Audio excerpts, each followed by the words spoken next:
Hello बच्चों, class 12 कल physics का पेपर है और कल के लिए जो एक और इंपॉर्टेंट टॉपिक हमें डिस्कस करना है that is generator. AC generator highly important है क्लास। एसी जनरेटर बिल्कुल आ सकता है और बहुत ही सिंपल है, फटाफट आओ मैं बता देता हूँ और उस पर बेस्ड न्यूमेरिकल कैसा आएगा ये भी बता देता हूँ। तो क्लास देखो, बेसिकली जनरेटर की बात करें तो जनरेटर का काम क्या है, जो मैकेनिकल एनर्जी है उसको कन्वर्ट करना है इलेक्ट्रिकल एनर्जी में, मैकेनिकल एनर्जी को कन्वर्ट करना है इलेक्ट्रिकल एनर्जी में। तो सर ये कैसे होगा, इसके लिए समझ लो फैराडेज के लॉ पढ़े थे, जिसमें हमने बोला था जब कभी भी electric flux sorry magnetic flux, जब कभी भी हमारा मैग्नेटिक फ्लक्स किसी कॉइल के साथ लिंक होगा और वो चेंज होगा तो ईएमएफ इंड्यूस होगा और वो इंड्यूस ईएमएफ करंट प्रोड्यूस करेगा, that is called induce current. तो क्लास बस वही प्रिंसिपल को यहाँ पे हमें लगा देना है। ठीक है, तो यहाँ पे जो एसी जनरेटर है हमारा वो वर्क कर रहा है किस पर, फैराडेज लॉ के ऊपर। दैट इज जब कभी भी मैग्नेटिक फ्लक्स लिंक किसी कॉइल के साथ चेंज होगा तो उसमें करंट इंड्यूस हो जाएगा। ठीक है, अब फ्लक्स को कैसे चेंज करेंगे क्लास, सबसे पहले तो बात ये हो गई कि इसका वर्किंग प्रिंसिपल क्या है। So it is based on Faraday's laws of electromagnetic induction, पहली बात।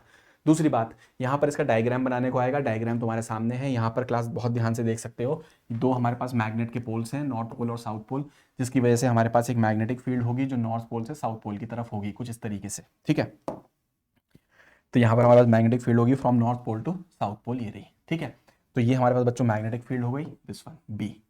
ठीक है सर, और इस मैग्नेटिक फील्ड में अगर तुम ध्यान से देखो इसको हम बोल सकते हैं that let's say P Q R S, P Q R S, एक कॉइल रखी हुई है हमारे पास, पी क्यू आर एस हमारे पास क्या रखी हुई है, एक कॉइल।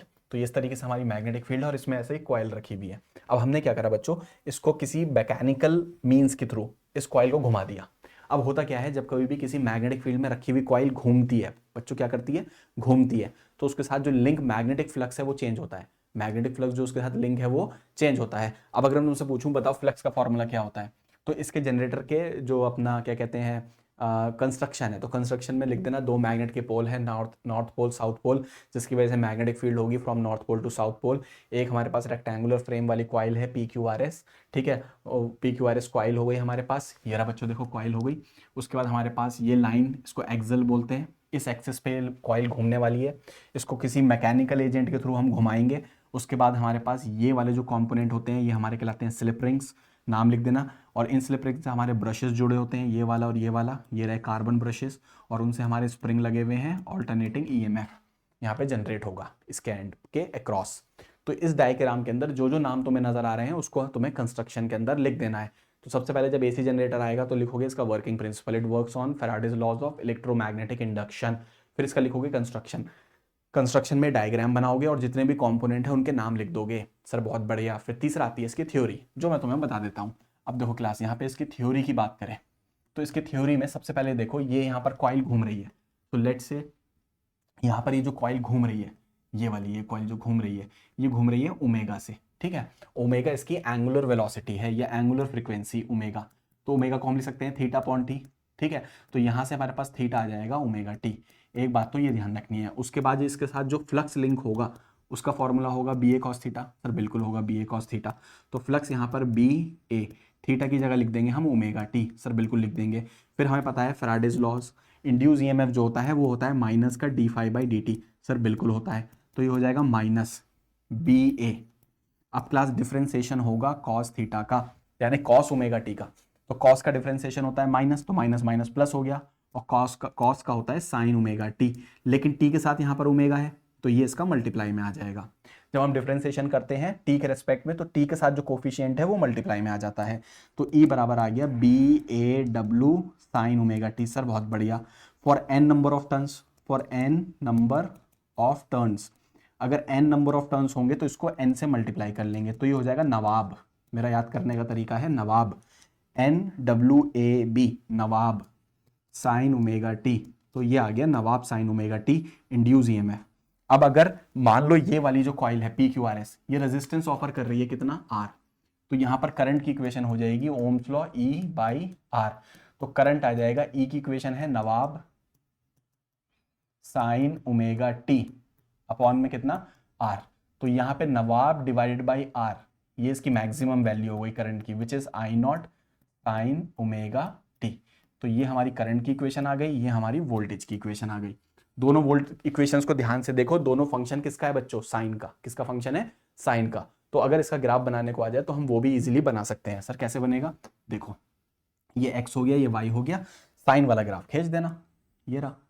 साइन कैसा होता है ना सांप की तरह, और ये हमारा लेट से टाइम दे रखा हो, ये एंगल दे रखा हो ओमेगा टी थीटा, और ये हमारे पास वोल्टेज वाला है। तो ये पीक वैल्यू कितनी हो जाएगी हमारे पास, नवाब maximum NWAB। So this is the maximum voltage.